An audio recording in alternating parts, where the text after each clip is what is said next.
Turf today. Get up and brush off the dew on that. Turf today.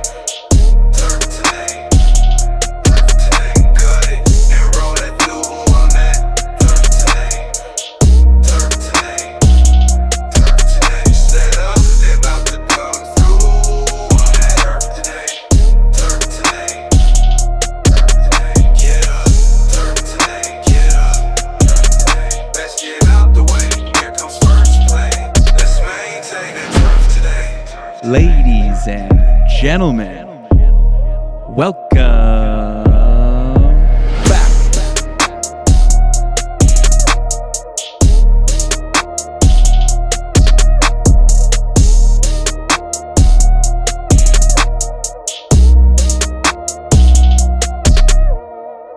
What's going on, everybody, and welcome back to another episode of Turf Today, presented by Toro and recorded on the Superintendent Network. My name is Adam Kershane, and joined as always by Brian Laurent. And ladies and gentlemen, we got a fantastic one for you. Somebody who's been in the industry over 45 years, Mr. Mark Jordan. We can't wait to get into this one. But before we do, let's check in with Brian first. How's my volume? Do I need to reduce? No, you sound good. Okay. I would say you sound A-okay. We're in one right now. It's 2-2, 7 minutes left, playing Czechia. Oh boy. Oh my God, they just scored. No way. This is crazy, these guys. Wow. Canada scored or Czechia? No, Czechia scored. Not a team we need to be losing to, but it's one game. Well, it's still round robin play, isn't it? No, quarterfinals. Is Quarters are today. Oof. Yeah, the Americans play Sweden right after this. All right. Well, I know what Camden's going to be doing. Yeah, you know where to find him. Yeah. He's going to be parked in front of that TV. So hopefully the game's done before he's got to take his brothers to lacrosse practice. That's a big one. I know the girls play tomorrow, Canada and U.S. Women's play tomorrow. That's the gold medal game, isn't it? It is. Yeah, and that's always the big one for them. Oof. Yeah, that'll be a battle. It'll be a good one. We'll have that one on here. I did a little digging for you too. We were talking about the luge last week. So it's actually Lake Placid. They have like an indoor track in Lake Placid. So I guess from the Lake Placid Olympics, the year they hosted it, I guess they've carried it on. Is that like a public luge facility? From what I read, it was just the indoor training facility. And then there's an outdoor one in Utah, which is close to where they had the Olympics in Salt Lake. And then there's one in Michigan, which is actually real. The other two are like refrigerated, man-made, but there's one in Michigan that's like a real natural one that's kept up by like a luge club. So there's actually a club there. And I guess they have another one in another town in Michigan that's like a learn to try luge sort of thing. So anybody can show up and give it a shot. So like, I guess there are places you can go and do it. Not many, but it's happening. It is happening. Turf Today is brought to you by Toro. Ready for a utility vehicle that works the way you work? The Toro Workman LTX series delivers power, comfort, and versatility with options to match the way you get the job done. The LTX lets you choose your power source with either a Briggs & Stratton Vanguard gasoline engine or Toro's advanced Hypercell lithium-ion battery system, giving you flexibility whether you need long-lasting electric efficiency or proven gas performance. Choose performance, choose versatility, choose Toro LTX. So what's going on with you? Not much, man. Been home for a while. No travel plans in the works for a few weeks. Just a lot of other stuff to catch up on. So, yeah. How about you? Same old. Yeah. We had Family Day here, which is like a provincial holiday, so everything's closed and you're supposed to spend the day with your family. So we went skating, which was a lot of fun. Nice. Yeah. So it's just been, like I was saying last pod, my wife's into a whole new routine with her new job. So it's just kind of shaking everything up for us. Yeah. I went back to the golf course today. I was out there on the course first time in about a month. And it was just, it's so nice to be back out there, reconnect with nature and just, I know it was covered in snow, but on the tractor, had the boots on, just kind of felt like I was right back in it, which is always nice because I'm somebody that needs to be moving. I was wondering how much cover you guys had. We had a big melt. So the only thing that's still kind of left for us are just where the snowplow pushed it all into piles. Really? Yeah. Really, really warmed up that much for you guys. Yeah. It's We've nice. been like 50s the last 2 days. I mean, it's going to go back to freezing here very soon, but we got our first shot of fall spring. There it is. Yeah. Gotta love it. So yeah, everybody's talking about getting the golf clubs out and seeing people walk around in shorts and stuff like that. Oh yeah. Kids went to school in shorts and t-shirt today. Yeah. Like guys, it's not that warm. Wow. Yeah. No, I was talking to somebody about it was about different products and they're like, "Oh, you're not going to need this, the big melt and everything." I'm thinking like, "No, a couple feet of snow out on the course right now." But It's going to take some serious temps to warm that up. yeah, yeah. Like I was using the snow plow today still to get around Yeah. through cart paths and cut areas and stuff. I'm trying to make some piles. We're gonna have a big burn pile. We're gonna burn some wood on the course. So just trying to get that cleaned up. But the greens, like we're still nowhere near seeing the greens or getting to them yet. Yeah, it's still February, man. It's still Yeah. February. So Yeah. And we like got some time. we're always talking about too, everybody's different parts of the nation or the city or the world. Like everybody's different. So there's courses that are a couple hours from us, even an hour down the road closer to the water, which they don't have much snow and they're getting ready to start doing things. So it's really about where you are, and we're in a spot where we get a lot of snow. Yeah, you definitely do. You're used to it though. So yeah, I mean, it's guys down south are in the heat of their season. Their season's probably starting to wind down. Really, I think Probably, yeah. end of March, early April, kind of really winds down for guys down in Florida and whatnot. So before they start going into their cultural practices and all that fun stuff. But Where all the good Yep. stuff happens. Yep. Like you said, all the fun stuff. oh yeah, I was gonna say we're only probably 2 months away from the Masters, so the official kickoff of the golf season. Yeah, yeah, we're not far. Not far. It's like a 6 weeks, I think, until Masters. Yeah, So we're always counting that one down because that's a big mark for us. Show is fun. There's a lot of buzz, but yeah, that is the kickoff to the golf season. And we heard the news yesterday about Tiger too. Saying it's not off the table. I know. Well, I'm really hoping he. So the U.S. Senior Open is here in town at Scioto this year, Okay. and he'll be eligible to play. And rumor has it he wants that trophy because he'd be the first player to win every single, boys, men's major through the USGA. So he's won the junior, the AM, the Open, and he'd be apparently the only player to win all four of them if he gets the Senior Open. So Doable for him, especially if he gets a golf cart. It sounds like exactly. a perfect situation. Exactly. You can play the senior tour with a golf cart and less stress on his back and legs and all that stuff. He's in. Yeah. Do they play different tees on the senior tour? I would assume they move him up a little bit. Because that would help him they too, still right? play- He wouldn't have to bomb everything. He's so good around the green, right? So he's still going to get there. But if he doesn't have to be bombing everything. Yeah. Yeah, they don't play. I don't think they tip it out to like 7,400 yards, 75 like they do the big boys. But yeah, I think it's, somewhere probably still right around 7. I mean, those guys can still hit it. I mean, He's right. Yeah. It's so natural to them. Yeah. They can still get it around. We'll see. Going through the editing of the last pod and we were talking about curling. I was thinking you would love curling because it's a lot of strategy. It's like a scramble because it's 4-man, or you can play in a 2-man. So there is kind of, different games that you can do with it. And it's a huge drinking game. Like there's after the, would it be a match or after a game, you go back into the bar and the winners buy losers beers and then everybody stays for 3 or 4 hours. So it's a huge social sport. And here we have one in every town, and it seems like every few neighborhoods has a curling rink. It's hard too. It's not easy. Like the first few times I did it, I was just firing the rock right through the whole hack and everything. It was ridiculous. Yeah, it looks tough. It does look like a lot of fun. The family was locked in to the match. What was it, a couple of days, maybe over the weekend or something, like USA versus Sweden, I think it was. We were locked in. The boys are there. Oh, that guy's a dog. He's a beast. It's like, man, what a shot. Yeah. We were having fun with it. It does. It looks like a freaking blast. Yeah, once you get it down, it's kind of like golf. Like if you can kind of get it down and enjoy it, it's a ton of fun. We do it every year with our association. They get a bunch of guys to go out and just kind of have captains and pick teams, and everybody puts the sliders on their shoes and goes out and have a bunch of fun and a bunch of beers. Yeah. So it's a great social event or a great social sport for people. I think our local chapter has a curling event tomorrow, actually. Wow, there you go. That would be fun. I think I just got an email about it. There he is. Hey, guys. Mark. Mark, How you how's it doing? going? Good. Where are we finding you? Are you in an office somewhere, it looks like?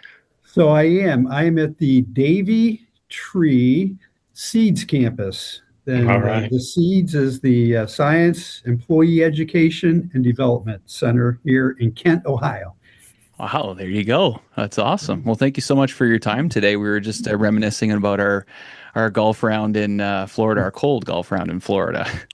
Ice cold. Yeah. Yeah. Literally ice cold. There was ice on the golf course. Yeah. That's probably a first. I remember heading out to, I can't recall specifically what hole we started out, but there was a sprinkler head that was stuck on, right? And it covered the cart path, and that cascaded down into the sand bunker. First time ever I played with that much ice on the course. Yeah, that was a sight to see. That's how they were driving me out to meet you guys, and I saw all that ice and saw people like slipping on the bridge and all that. Just like, was half tempted to tell them just to turn around and take me back, but didn't want to leave you guys high and dry. I'm glad you came out, Brian, and made the round for us. It's great seeing you again and meeting Adam during that round too. So, and I found out very quickly that I was like, out of the three golfers, I was number 3 and number 1 being the best. So way in over my head. I don't know. That first hole, you hit a bomb. I think it was the hardest hole in the course, right down the middle. We had a nice little chip to the green. So got us off on a good start. Yeah, and that was it, wasn't it? Just showed off right away. Awesome. Well, Mark, we appreciate you joining us. We usually like to kick the show off by just giving you the opportunity to introduce yourself and just kind of tell us a little bit about your journey. Yeah, so thanks again. Appreciate the opportunity. So Mark Jordan recently retired about a year ago. Been in the industry for 45 years, all said and done, and just as I mentioned, just retired a year ago from Westfield Country Club, where I spent 36 years of my career. But I actually started off at a small mom and pop golf course out in the middle of north central Ohio, where we had cornfields and hay fields, and we had 2 things to do in the summertime. That was either bale hay or play golf, and so I chose to do both, actually. But anyway, so it was great experience growing up. And then I went to Ohio State HEI, and then went down to main campus, got my 4-year degree after that, and did an internship at Elyria Country Club for Frank Feck. Great experience, old William Flynn golf course on the west side of Cleveland. Just what an awesome layout. It's one of those things, guys, that you don't appreciate it at the time. It's like, here I am doing an internship, and getting exposed to the private club scene. But looking back now, every time I go back to play, it's like, what an awesome facility, what an awesome layout that was. So, I ended up in, after Ohio State, went down to Hyde Park Country Club in Cincinnati, where Pat O'Brien is now, doing an awesome renovation down there. Exciting things to come. And then I went to, was Winding Hollow Country Club in Columbus, now city-owned, Champions Golf Course, not Robert Trent Jones Sr. Golf Course. Once again, another nice layout. And then, ended up at Westfield for 36 years. So it's been quite a ride from a professional standpoint, and I've had a lot of good mentors along the way. And really a lot of good mentors that got me into the inner workings of the industry, right, through the associations and so forth. And Rick Kaharski at Winding Hollow, when I was there, he was president of the Ohio Turfgrass Foundation. And then I went up to work with John Spodnick, and John really set the standard when it comes to affiliate chapter organization. And John was GCSAA president in 1969. And so I was exposed to a lot of John's networks and just his methodology and being part of the community, right? Community before it was cool, I like to say. So it's been a great ride, family along the way. So all through that development, you have family, my wife and I, high school sweethearts. We started dating each other. Depends who you ask, but our first official date was she was a class ahead of me, so she was a sophomore, I was a freshman, and Oh went to boy. the homecoming dance with her. So Ooh, yeah, that was big stuff. But robbing the and- cradle. yeah, robbing the cradle. Each year. So funny story. My wife would be disappointed if I didn't share this with you guys. So my birthday is November 22nd. Her birthday is November 20th. So I was born in 63, actually the day President Kennedy was assassinated. Oh wow. And Fun she was born in 62. So for 2 days, I get to harass her about robbing the cradle because she's 2 years older than me. So a little inside joke with the family. So anyway, Love it. yeah, we've been married for 30, going on 39 years this November. Four grown adult children now. 7 grandchildren with the eighth on the way. All our grandchildren live close to us. So yeah, pretty good stuff with that. And yeah, we've been blessed actually to have the career that I really, really enjoyed, and having a family that we're just a tight knit family, and kids spent a lot of time up at the golf course, as they were growing up. So a lot of good bonding with golf and nature. So to this day, they look back on that fondly.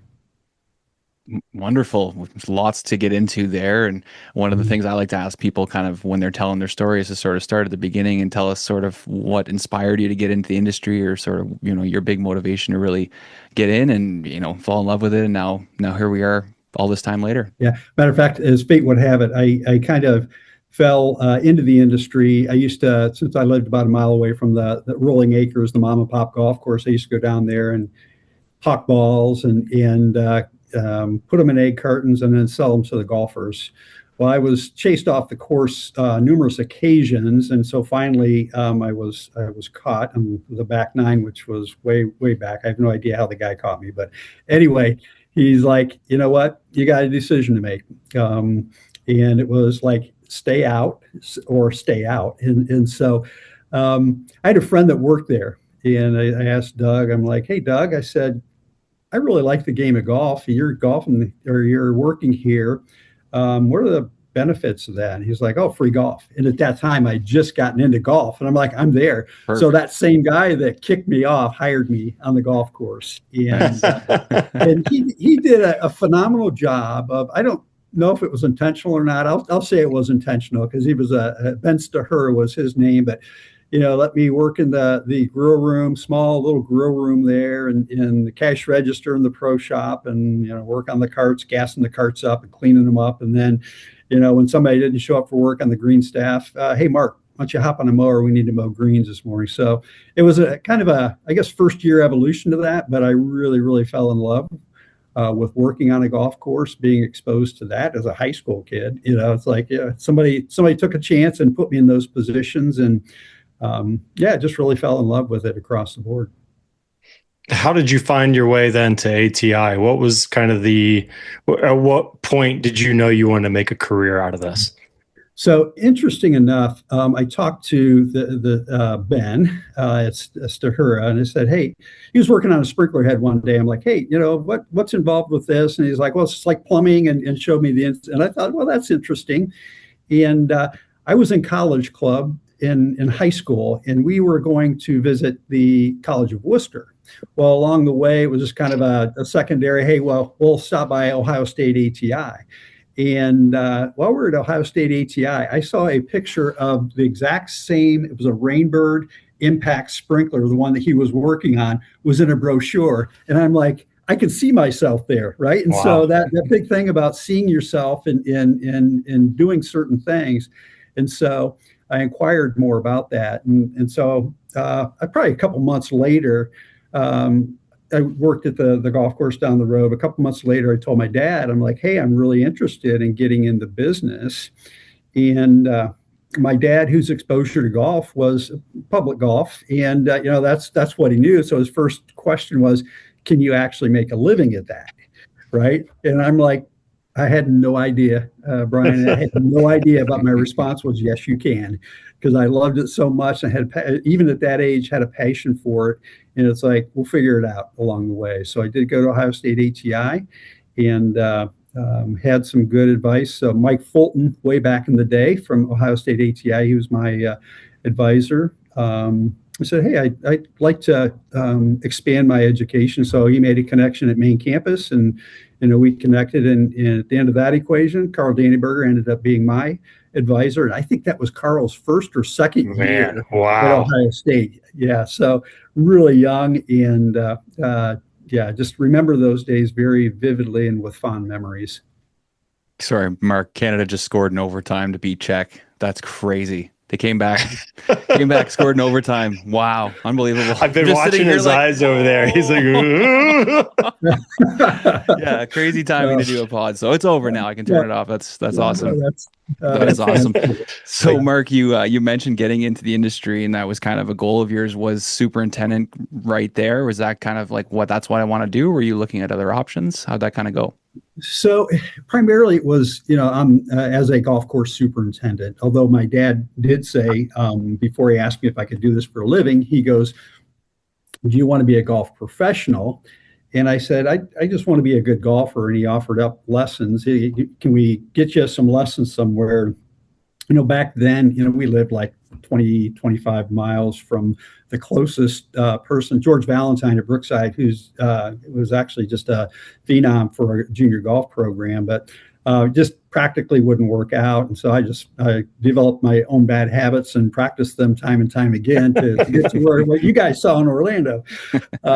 But then, just the sun rises, the sun sets, and then, during that time frame, which would have been like early to mid 80s, golf was on TV, was just becoming this element of, wow, isn't this cool? The Augusta effect was just coming in. Everybody wanted to have their golf course perfect, and so in my mind, I had those images burnt into my mind that's what I wanted to do.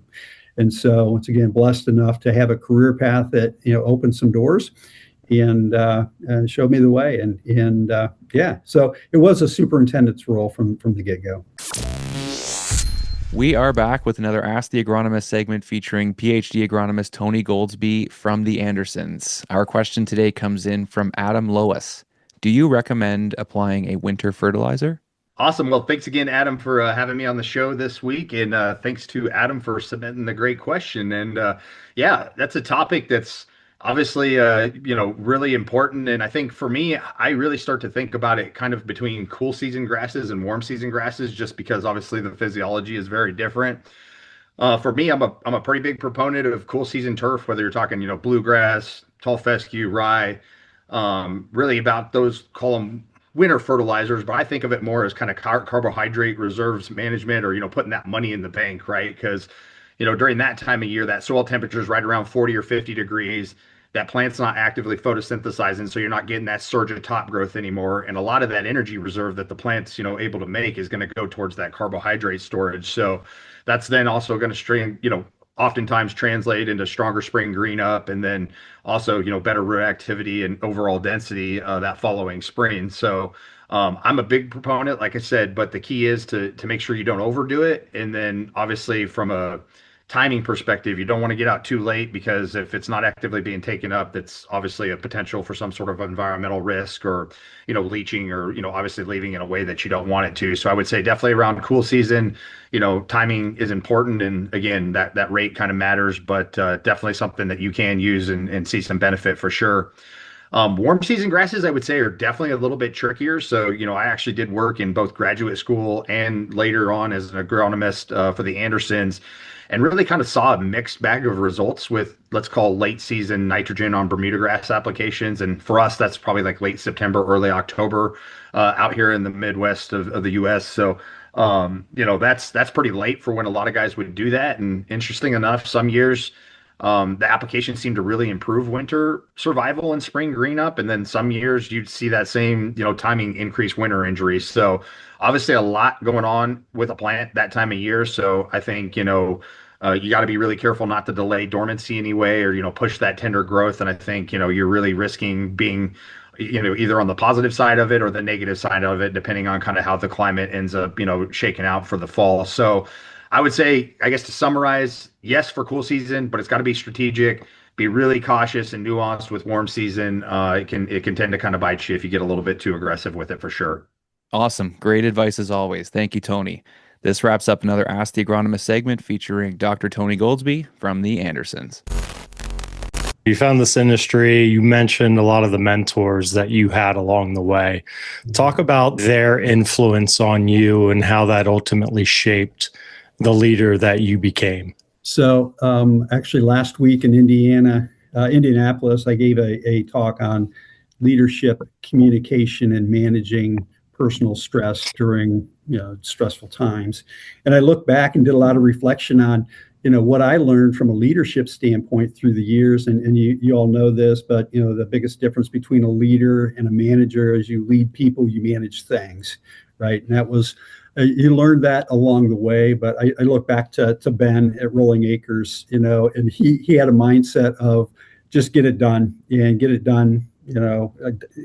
Rush through it, get it done, be done with it. We got golfers on the tee sheet at 6:30 a.m., 6 o'clock, whatever those early times were.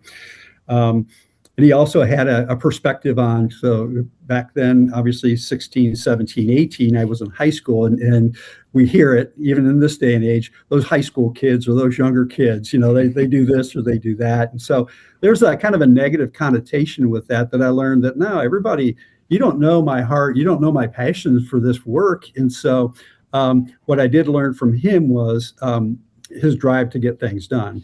And so Frank Feck at Elyria Country Club, Frank to this day, I'm not sure how old Frank is, but Pat Rogers, superintendent at Elyria, still good relationship with Pat.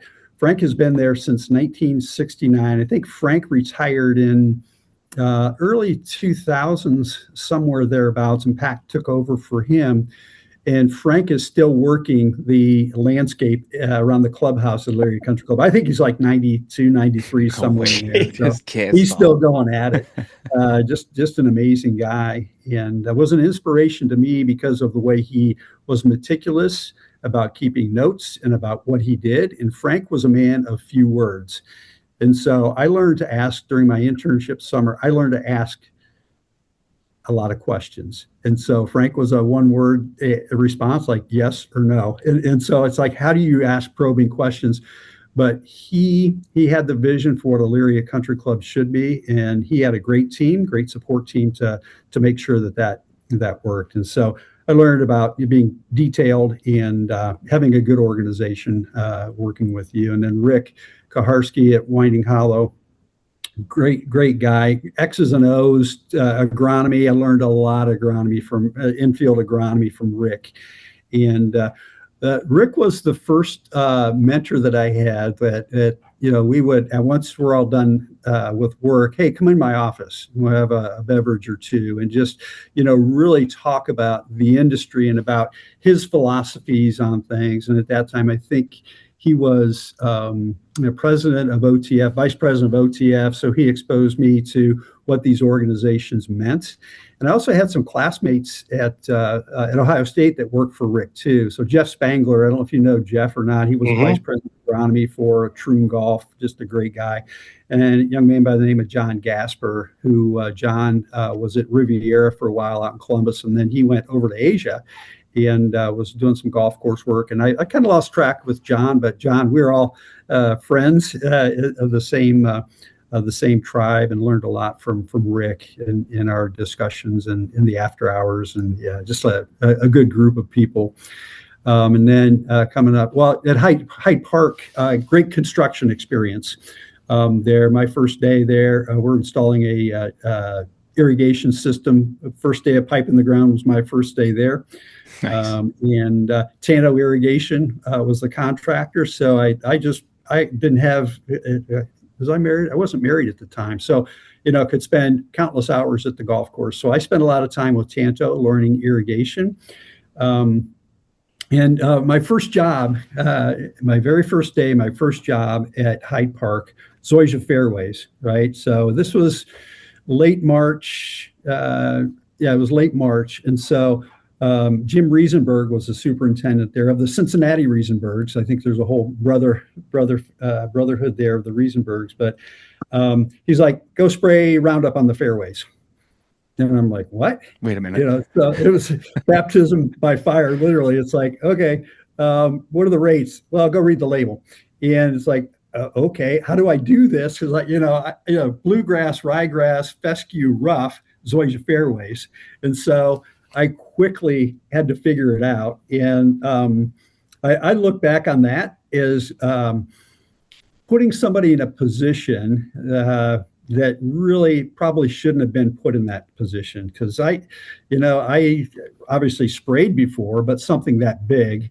And we're after the POA, right? The POA blossoms a little earlier than the zoysia breaks dormancy, and so like the whole philosophy there. But I was scared to death when he said that, and there was, I asked him a couple follow-up questions like, just go do it, and it's like, okay. I'll do the best that I can with that. Into the equation, it worked out fine. A couple tracks into the rough, but it all worked out good. But I was definitely put on the spot with that one without much training and guidance. So, and Jim's a great guy. I still maintain a relationship with Jim to this day.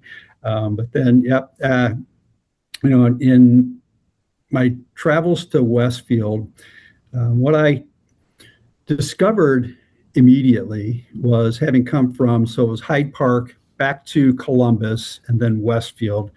And Columbus, you guys know that it's a pretty competitive market there. So it was, it's like, you're being compared to the place down the street, right? And so you need to be at the top of your game every day. And so highly competitive. Get up to Westfield. Westfield's a whole different culture. Right. And it was like guys started at 7, they left at 3, regardless of how much work was to be done.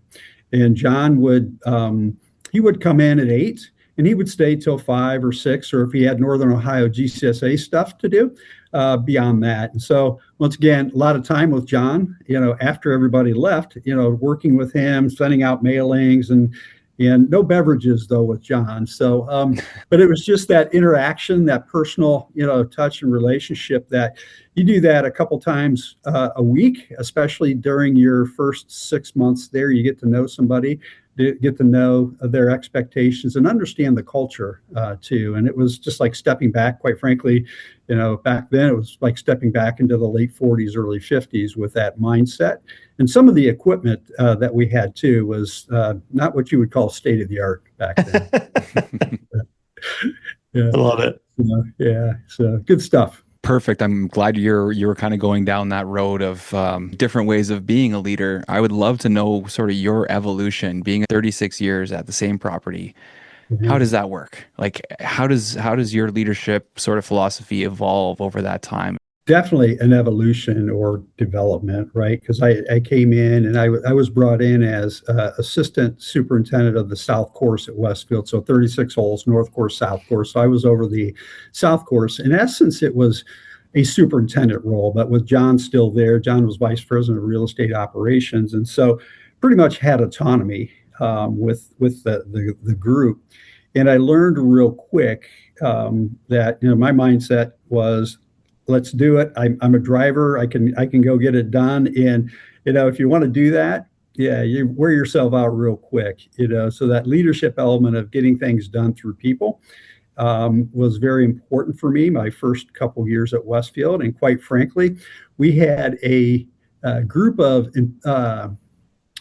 employees that had longstanding tenure, right? And so they had been there, 15, 20, 25 years. And so they'd seen quite an evolution of Westfield itself. So they started with a 9-hole golf course, 18 holes, 36 holes. So they'd been there through the whole evolution of Westfield. And so for me, it was about, how do you handle guys that a team that, has a lot of experience. And I got the knock when I came in of being that young college kid who's book smart, right? And that tag put to me real quick. And it's like, well, guys, I've got some experience as well. And so how do you massage that? So there were a couple of guys on the team that took me under their wing and, told me and showed me how to navigate through that culture. And some of the guys, I still really appreciate that, because they stepped out.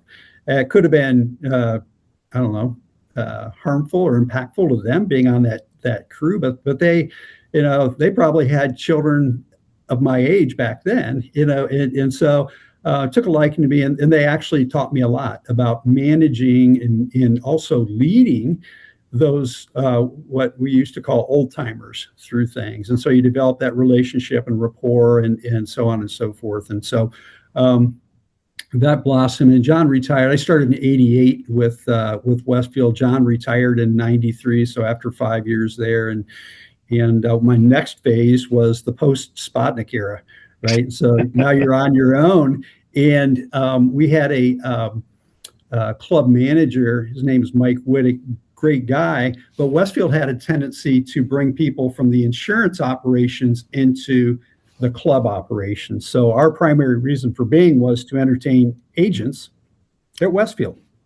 And so we would bring them in. And so that connection was somebody from the insurance, the insurance side of the business out to the club. And we had a golf pro, a great guy, Chad Seymour, and myself, but that's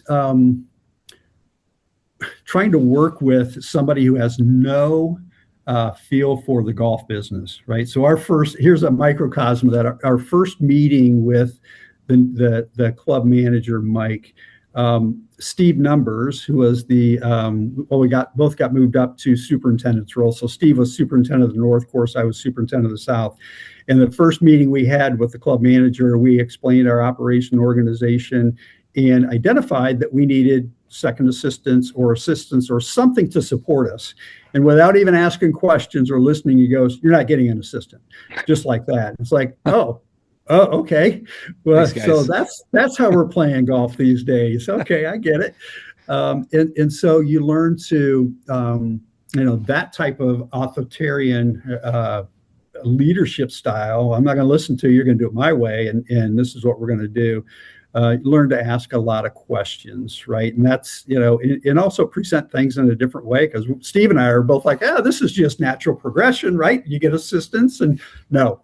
Figure it out. Shut it down. Figure it out. So, yeah. And so what we did was we created strong internship positions, and you just leverage those interns as assistants. And so technically we got our assistants and worked through those elements. And Mike left in '97, and then we got a new leader. He was general manager at Westfield, so we went from club manager to general manager in our delineation. Mark Farrell, and Mark was just a great guy. Mark taught me so much about leadership, and he's a subscriber to the Jack Welch philosophy, and he actually worked at GE for a long time, and so his leadership philosophies were just awesome. It's about even Stephen Covey. He was a big fan of Stephen Covey. Seek first to understand, then be understood, and understand perspective and paradigm and all that stuff. So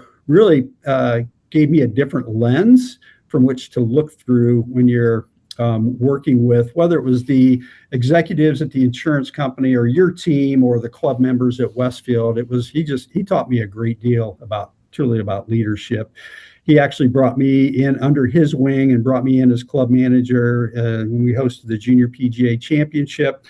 Had some great learning opportunities, growth experiences as manager. But in the background, all the time was John Spodnik, right? And John would pop in. John lived in Westfield, and when I told John I was moving into the club manager and then general manager role, he goes, You're still going to run for the board, the national board of GCSAA, which was John and I had talked about that a long time, and that was part of the goal. And I said, John, I just don't know how I'm going to do it. Being general manager and taking a lot of time. And at that time, when I was moved into the general manager's position, I was president of the Ohio Turfgrass Foundation, and I was struggling to manage that as well. And so I was like, I don't know, John. So John would increase his frequency of drop-bys just to make sure that, hey, don't want you to lose this. And so I own the prize, Mark. I own the prize. Yeah. And so, and that's what I truly, looking back now, I truly appreciate about John, that wisdom and experience and knowledge, and truly knowing where my passion was. And it was in the superintendent's world. And so I spent 7 years as general manager of Westfield. And then we kind of changed organizational philosophies and org charts. And I had an opportunity to create a new position at Westfield, and that was natural resource leader. And everybody's like, what the heck does that mean? It's basically a director of agronomy position. But Westfield, we identified our titles just a little differently, and they were nuanced, but still overseeing total golf properties and operations. And it's like, you know what? I appreciate this time, but if I'm going to run for the board, the national board, I need to get out from underneath this general manager's position. And so we had the opportunity to move some furniture. Like I said, we reorganized a little bit. And so had the opportunity, came back on the golf course. And then was that 4 years later after that, started running for the board of directors. And Brian, I know, go back to those days and all the support that you provided me in making those videos and getting the word out and brochures and all that stuff. So I truly appreciate that. It was a lot of growing pains back then, but really appreciate it and appreciate the partnership that started back then, but continues to this day. Yeah, no, of course. It was, like I said, it was a lot of fun, and we both learned a lot during that time. So it's very good. But I'm glad you brought up, a little bit of the background on Westfield, your position there, and essentially working for an insurance company. You and your team were probably under the microscope a lot more than just your average private club. What did you learn? How did that make you a better superintendent with some of the things that you were required to do working for an insurance company? Yeah, so great question, Brian. It really involved honing leadership skills, understanding that you were going to be taken off the golf course, right, and be put into peer level leadership discussions, and get to know colleagues outside of the club and inside the four walls at the home office, right? So you understand and learn what really our purpose and mission was at Westfield Country Club, and that was to create a relaxed environment for Westfield to enhance business relationships. And ultimately, this wasn't in the mission statement, but it was about enhancing business relationships, but driving the bottom line, right, for Westfield Insurance. And so we had a mantra with the team that you don't mow grass, you sell insurance. And until people really thought about that, it's like, no, that's what we do. We bring agents in for a round of golf, 4.5, 5 hours with our executive level leadership and others, CSRs and so forth. But that's an opportunity to sell Westfield Insurance. And so by the end of the 18th, when everybody's standing on the green, shaking hands, they got to think, man, what a great golf experience that was. I want to go back and sell Westfield Insurance. And so that was our reason for being. And that protection of the brand, that Westfield brand, was very important too, because Brian, we hosted the Junior PGA Championship back in the day, and that was a great experience. We get to see Lexi Thompson and Tony Finau and Michelle Wee when they were just hitting the stage, and it was just awesome to watch them.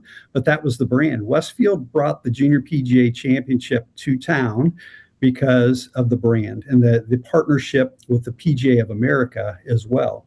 And so great brand initiative. We were all disappointed when we didn't renew the contract, but it had lived its life cycle for us. We hosted the Junior Ryder Cup as well. And that's when, I can't remember how old he was, 12 or 13. Rory McIlroy was on the European team, got to play at Westfield. So I got to see him and watch him play as well. So, but Brian, to answer your question, it was about leadership, and it was about brand recognition and protecting the company, right? And so I say protecting because if you had an adverse impact or adverse situation on the golf course, whether it was an employee getting hurt or sprays that didn't go right, you're front and center. And it wasn't just Westfield Country Club, it was Westfield Insurance. And so that was the biggest handoff between myself and Kyle, was about, my words were, protect the brand.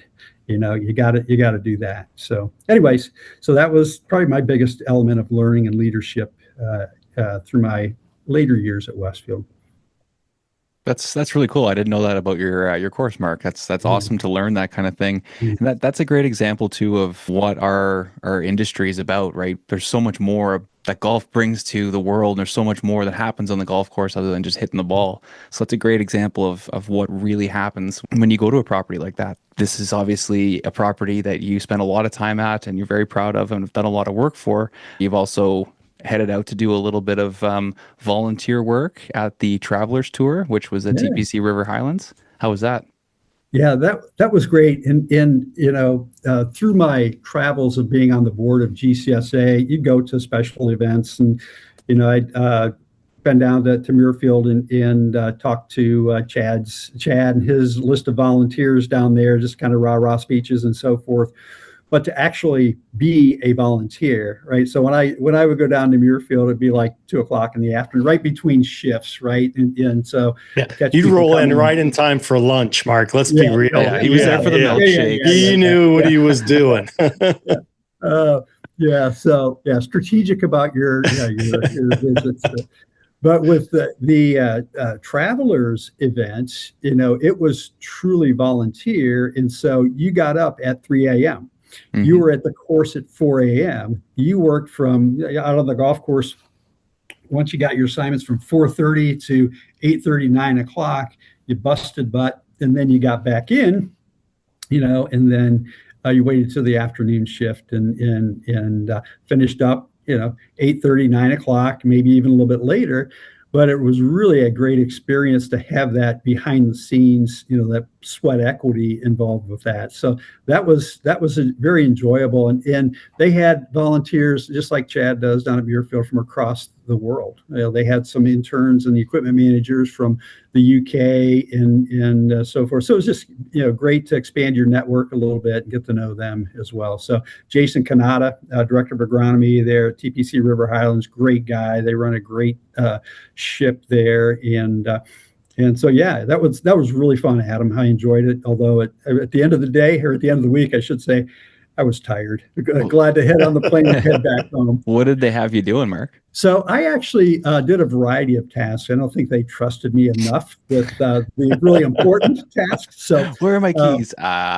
So a friend of mine, Craig Kirby. I don't know if either of you know Craig Bryan. Yeah, we're talking to him tomorrow. Okay. Yeah. Craig's a great guy, and so he and I actually, along with Mark Weston, who's vice president of GCSAA, we kind of pulled together there. We've got relationships that go back a long ways. And so Craig and I were getting our first morning assignments. And so I'm a dew sweeper on the walking paths, right? From tees to fairways. Like, all right. And we actually dew sweepers on the tees as the tees that they were playing as well. All right.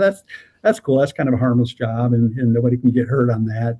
And Craig, he had the job of fluffing the rough. And you'll have to ask Craig about this. So dew removal, bunker raking in the mornings and even in the evenings.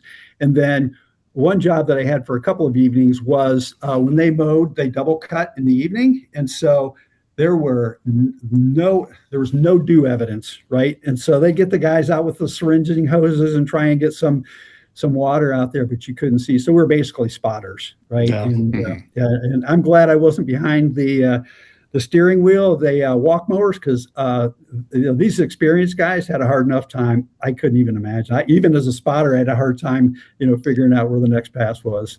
Yeah, that's when you find out that that dew is an operator's best friend. Being able to see those lines. Turf Today is brought to you by the Andersons. Innovation that elevates the game. Healthy, playable turf starts with proactive disease control, and Prophecy DG helps you stay a step ahead. Prophecy DG from the Andersons delivers proven systemic control of key turf diseases, including dollar spot, brown patch, and snow mold. Prophecy disperses quickly and evenly for reliable performance and predictable results. Its granular formulation allows for efficient application while providing the trusted protection your greens, fairways, and tees demand. Stay ahead of disease pressure and maintain exceptional turf quality with Prophecy DG, precision disease control from the Andersons. To learn more, visit andersonspro.com. So when I think of you, Mark, the first thing that comes to my mind is generosity and service. You have been so giving of your time in support of this industry. Would just love to hear from you what it is that really drives that passion for giving back and volunteering so much of your time and knowledge to pay it forward, I guess, for this industry.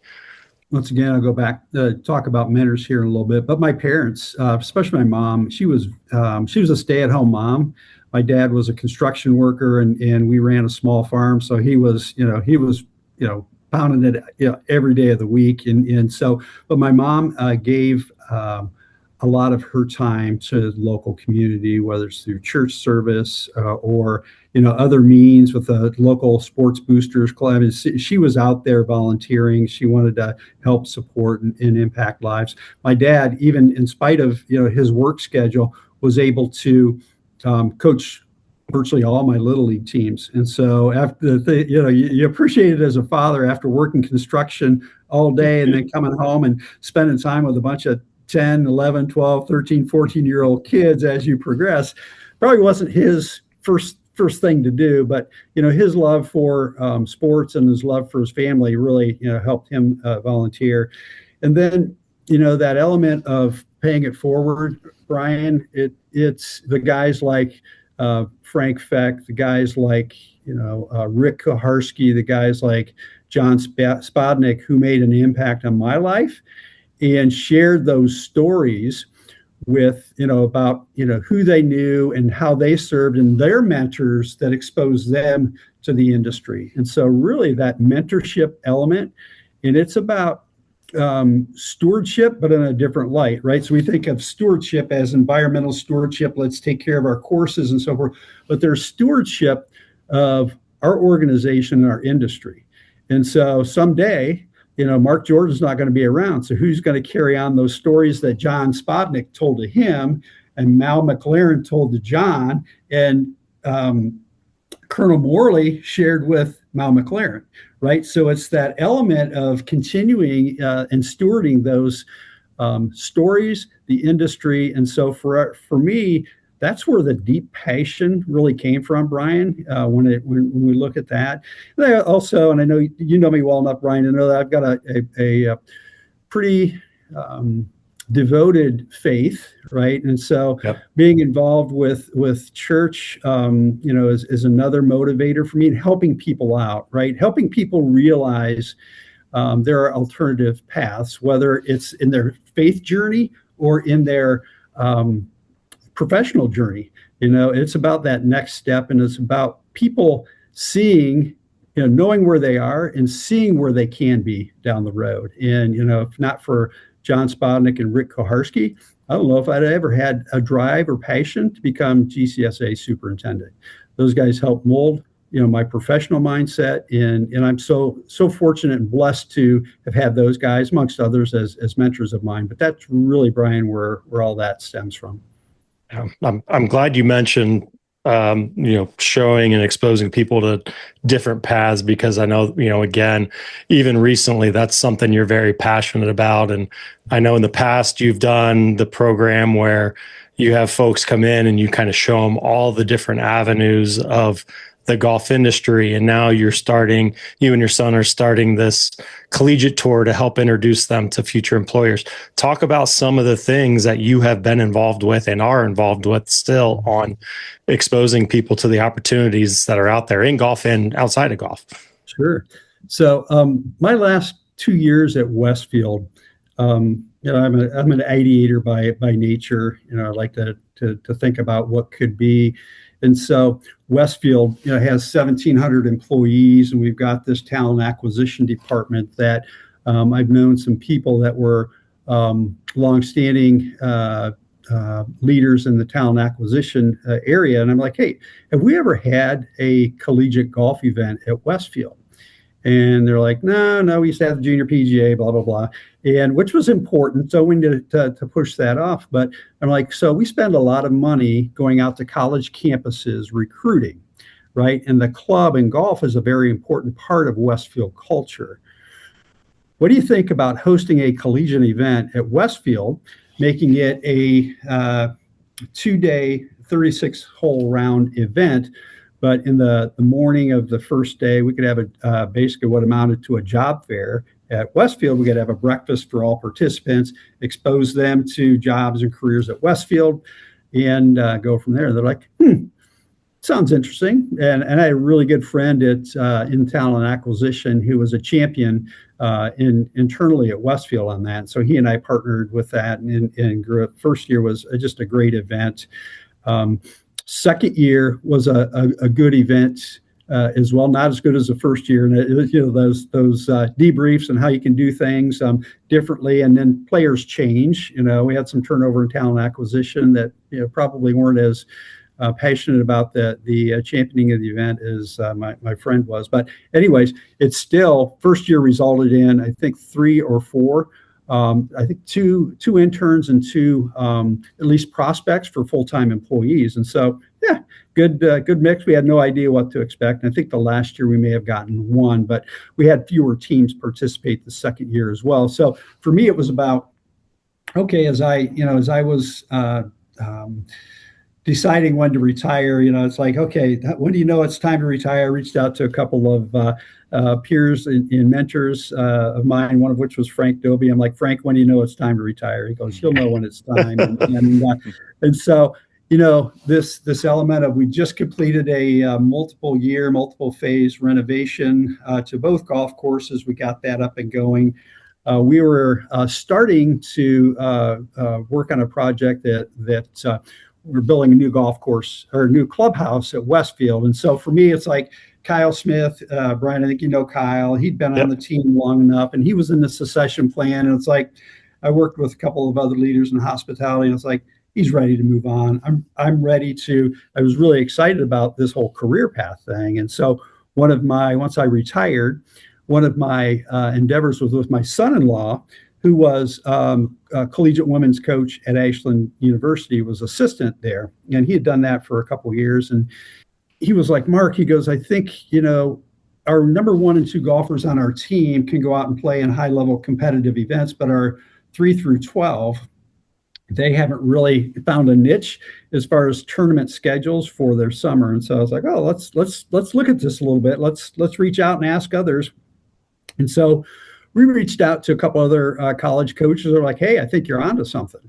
And so it's like, well, what about partnering with our corporate sponsors? What about partnering career opportunities for these collegiate golfers at their entity, basically? And so we churned on that a little bit. And, we're still in the midst of developing that corporate sponsor element. We've got a lot of interest with that. But definitely this Ohio Collegiate Golf Tour is the name of the entity. Matter of fact, we're rolling out the website this afternoon. Nice. There you go. So so really excited. A lot of back of the house work, as both of you guys know, in developing these entities. But it's been a great learning experience for me from a back of the house standpoint, from trying to get the facilities dialed in, to the policies, procedures, and working with legal firms and all that good stuff. So it's been really good from my perspective in that. So we're probably 3/4 of the way done. We really got to focus on our corporate partner sponsors with how we're moving ahead to this year. But all good. So I really look forward to seeing that, and really look forward to helping collegiate golfers develop their competitive skill set, but then also helping them develop career opportunities too. That's huge, Mark. I know we talked a little bit about that on the course, and it's really something that's going to help a lot of people. Mm-hmm. I just wanted to switch gears a little bit and talk about bringing your kids out and now your grandkids out on the golf course. How special is that? And any good memories from there? I would love for you to tell the story maybe of the first time you tied your son in golf. My wife tied me in golf too, which I wasn't so excited about that. So we used to, so my wife worked as an underwriter for Westfield Insurance for many years. And so in the evening, I would go home and grab a bite to eat and would ask the kids if they wanted to go up to the golf course. And, so we have 4 children, and there are a variety of ages back then, but they're all excited to go up there. And so what we would do is at least initially, wouldn't necessarily focus on the golf part of it, but we focused on the nature part of it, right? So we would go out, we would check the bluebird boxes, checking for eggs and fledglings and all that stuff, and drive around the ponds, and we would actually stay there till after dark, and when the dew was setting on the fairways, because my kids got the biggest kick out of some of our ponds were adjacent to fairways, and so you get this migration of frogs from the ponds to the fairways, right? And so we drive these fairways, and we would have the headlights going, and you just see all these frogs. And so the kids would jump off the cart, and they would go, try and catch the frogs, to the point where, they're like running into the pond to catch the frog. It's like, no, let's not go that far, kids. We're not that serious about this. Yeah.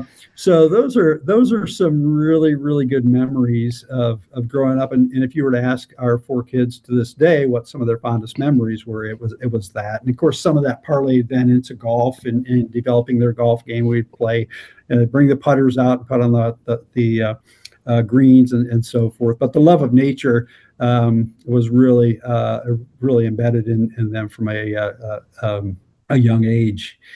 And so tying my son, the first 9 holes that I tied my son, this is going to be really interesting. So when I tied my son, he was probably, I think he was in 8th grade. And it was one of those rounds where, as we were approaching the 9th green, it's like I really wasn't keeping track. And it's like, oh, boy, if he pars and I bogey, we tie.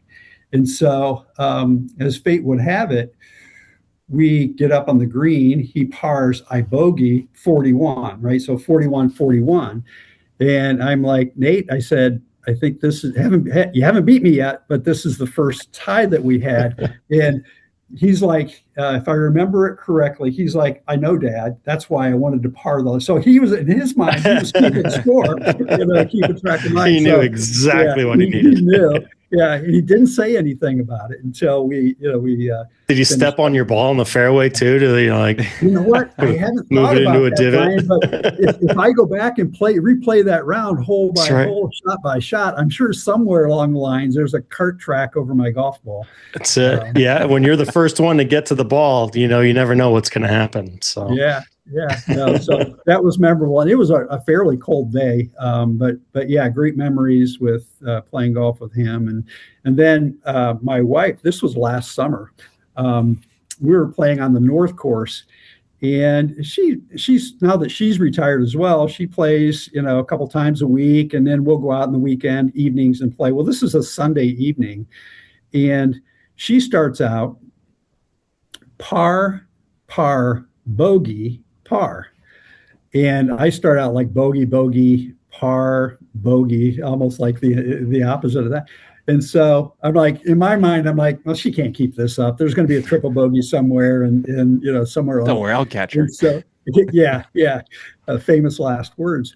Well, she continues to do the par bogey stuff. And she had a couple of shots at birdie, which I was very glad she didn't make any of those birdies. But I say that now. I was cheering her out, right? Because she was having that Caddyshack, round of your life, right? and so everything she hit was pure. Every putt I was happy for her. But we get to the 9th hole as well, and I'm thinking to myself, I got to add these scores up because I don't really want another Nate moment. And so we're tied going in. We are tied going in. And Melinda was kind of oblivious to it. She doesn't keep score. She just plays it like we all should play, right? Yeah. And she was in the zone. And so I can't remember if I didn't say anything to her or I alluded to the fact that we were tied. I think I alluded to the fact that we were tied going into the last hole. And we actually, I think we both bogeyed the last hole. And so we ended up tying. And it's like, here you go, sweetheart. Here's a scorecard. Keep it. This is a memento for for our marriage, our 30, soon to be 39 years of marriage. This is a certificate of achievement for our marriage. More so that she can put up with you for 9 holes, right? That's the certificate of achievement. Or 39 years. I don't know. Yeah. One or the other. Can still put up with you for 9 holes after 39 years. Yeah. I love You it. guys have gone out and played another round since, right? Yeah, Okay, we good. have. Good. And I don't know. That was her career low and remains her career low to this day. So. Oh, it's exciting. I almost lost to Camden, my oldest, last summer. He had me by like a shot or two going to the last, and he tripled. He felt the pressure. He was letting me know the whole time, Dad, I might beat you, Dad. I might beat you. I think I made birdie. He made triple or something.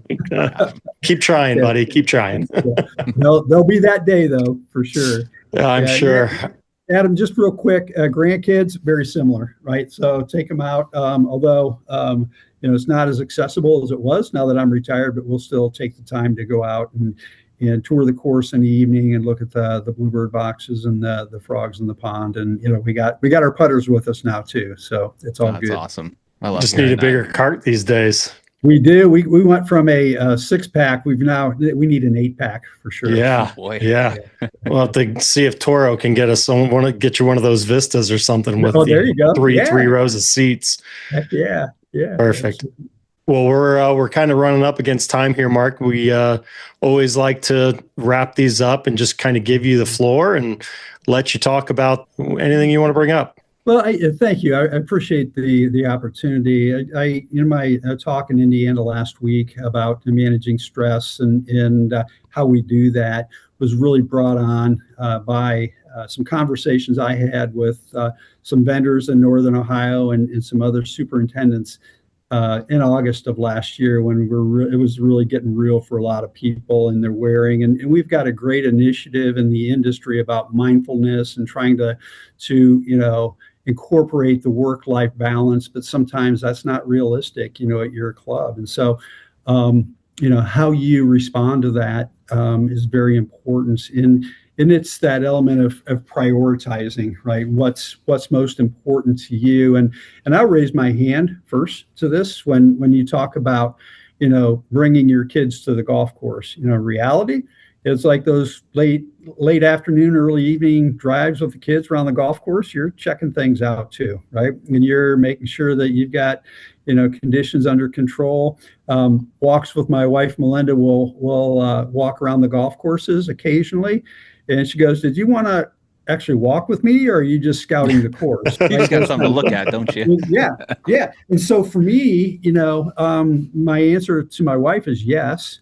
Right? Because I want to walk with her. I want to spend time with her, but it's about commingling those elements of your job and your family. And then once again, you throw in an element of faith in that. And last year when I was talking to some superintendents, I think our perception is really, really skewed on how members and golfers view our golf courses. And there are some very vocal people that go through your facilities and say, "Oh, this should be better, that should be better." But reality, I think we're our own worst critics, right? And so some of these, one superintendent in particular was really, really stressed out, probably a mid to high level club in the Cleveland area. He had a small spot at the beginning of one of his fairways in the rough, into the fairway rough area, probably like 10 by 10 area. And he was so focused on the rest of his golf course was immaculate, but he was focused on that blemish. And so we get so stressed out over those things and so stressed out over the fact that, God gives us, each one of us, gifts to use. And so those gifts that we have, you have decisions to make with those gifts and, about leveraging your knowledge, your experience, your wisdom in the industry. And so for me, Brian, I think if I had advice for up and comers or those who are on that bubble of, I don't know if I can take another year of this, get your priorities straight, understand the resources that you have at your facility, realistic, unrealistic. If they don't match or don't align, and once again, it's easy to say this on a podcast in February. Might be time to consider changes to your life, because otherwise, you'll never get that time back. I'm so glad that I took the kids to the golf course, and I coached little league teams and so forth. That was a lot of fun, but it's that intentional time that you have, and spending that one-on-one time or one-on-four times with your kids, and I think that's so important. But I've learned through the years that sometimes our priorities really get skewed, and you just need to ground yourself and understand what your mission is in life and what the priorities are. So, like I say, I know it's easier said than done, but I think this industry has done a good job of bringing that to the forefront. I still think we've got a long way to go, especially as I hear stories about those superintendents that are so concerned about a small area on their golf course, and they're laying awake at night worrying about that. It's like, man, life's too short to worry about that. So anyways, I appreciate the opportunity to voice that, because I just think that we are perfectionists by nature. We're driven by nature. We've got a lot of pride in our work, and we don't want anybody walking away from our golf course saying, it was okay, right? We want to give them the greatest experience ever, and sometimes okay is okay. Yeah, that's one of my favorite things to do anytime I give a presentation. Is I always ask the superintendents, get your phone out. Yep. Let's scroll through your photo album. What percentage are bad pictures versus beauty shots of your golf course and the good? And it's like, oh, I've got 90% of issues on here. It's like, yes. Yep.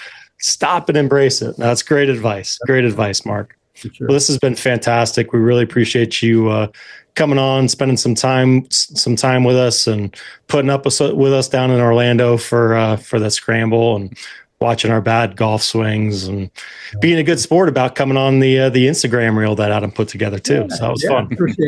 Appreciate that. And Adam, I'm really grateful that one ball that I topped, I couldn't remember what hole it was. You got my swing, but you didn't follow the ball, because that would have been the easy one to follow.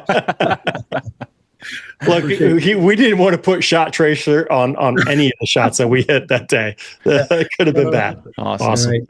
All right, thanks guys. a lot, Mark. Thank you. Enjoy the rest of your day. Thank you so much for the time. Yeah. Thanks, Mark. Perfect. Thank God he did such a good job, because our end of things was a mess. I saw you over there watching the game, freaking dogs ripping it over here. Like, oh my gosh. Man, it's just one of those days where I feel like I couldn't ask a question either. Yeah. I don't know why. Some days I'm so on, other days it's just like, can you speak English? Like, yeah, no. Power of editing. Thank goodness. Yep. Yeah. Yeah. Be able to do like a live radio hit, welcome back to the station. How's everybody doing it? Yeah. I'd struggle with that one, but yeah, I thought he was great. I thought he was great. And there's so much more we could have gotten into with him, because he had such a big career and has done so many things. So barely scratched the surface of what Mark's done. We didn't even really get into his board service with the GCSAA, or he's done so much. He has done so much in this industry. It's incredible. I mean, service at the local chapter level, service with the Ohio, the state's turf foundation, obviously the National Association president, served on so many committees, and now in retirement he's got his hands in about 5 different things I think that he's doing. I mean, he's so involved, cares so much about this industry, and ultimately he cares about the people of this industry. And I think during that little hour-long conversation, it became quite clear where his heart's at, and what his goal is, to help people. Yeah, no, he's such a genuine person, and somebody that it sounds like you could reach out and chat with him about just about anything, right? You could get into things you have personally, family things, stuff in your career, different advice. He's seen a lot of different things, and would be happy to talk about that stuff. So it's great to meet people like that. And one of the things that you and I have talked about lately, or kind of behind the scenes, is that we're sort of connecting some people with other people to have as resources. There might be people that don't have a ton of people in their contact list, or have a ton of people that they can lean on, but by listening to the show, here's a contact, somebody that, you could easily find Mark's email online, send him an email, tell him you heard his story and ask him a question. And I don't think he's going to have thousands of people reaching out, but if he hears from a few people or he's able to help a few people, that's somebody that you should reach out to. He's an excellent mentor. He's done a great job of, managing that team and building them up and preparing them for whatever's next. Kyle Smith, the new, like you mentioned, the titles down there are a little unique. So I'm not sure what Kyle's new title is, but basically took over Mark's role. He's been there for a long time, has really been under Mark and John Spodnik, who he mentioned before too. And, set him up for success. That's what it's all about. All right, I got to go let this dog out. Open a fucking window or something. Oh my God, it's brutal. You are killing me, dog. Is that what the little fruit snack did to you? Oh my That's God. what they do to me. Awful. So there's a good chance. Straight dude. sugar. We're sitting here in mid conversation, and Percy just jumps up in the air and sits right next to me, and I'm like, "Oh no, what happened?" And then I get away. I'm like, "Oh my God, this is so bad." It's so funny how it scares them. It wakes them up. I know. It's crazy. But all right, buddy. All right, man. We'll chat tomorrow. Sounds good. Looking forward to it. Yeah, man. All right. See ya. That's going to do it for another week here on Turf Today. Thank you so much to Mark Jordan for all of his time and a great interview. We can't wait to be with you next week. We got Mr. Craig Kirby coming up. Going to be a fun one. Everybody keep those reels sharp. Turn this one up.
In year 2045.